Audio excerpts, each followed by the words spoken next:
चला बघा, प्रश्न बघूया आपण. वाक्यातील कर्ता कसा ओळखावा. म्हणजे दिलेले एक वाक्य आहे आणि त्याच्यामध्ये नेहमी आपल्याला कर्ता ओळखायला सांगितला जातो. मग तो कर्ता कसा ओळखायचा.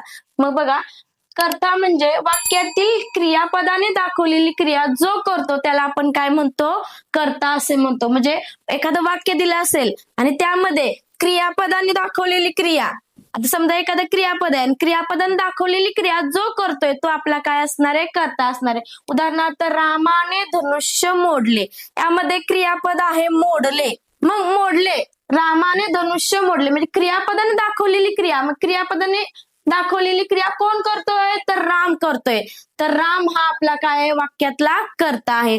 त्याचबरोबर अजून एक पद्धत आहे कर्ता ओळखण्याची. दिलेल्या वाक्यातील क्रियापद ओळखावे आणि क्रियापद ओळखल्यानंतर त्यातला जो धातू असतो, आता मोडले, मोडले हे आपले क्रियापद आहे आणि मोडले या क्रियापदाचा धातू काय होणार आहे, मोड.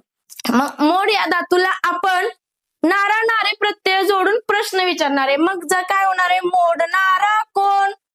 काय प्रश्न विचारला मी, मोडणारा कोण.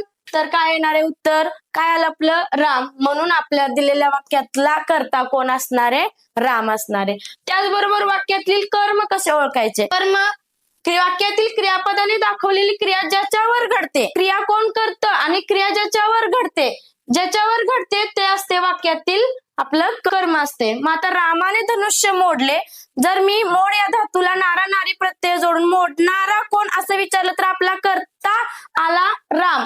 मग आणि मोडण्याची क्रिया कोणावर घडली आहे, तर धनुष्यावर घडली आहे. म्हणून दिलेल्या वाक्यातलं कर्म असणार आहे आपलं धनुष्य.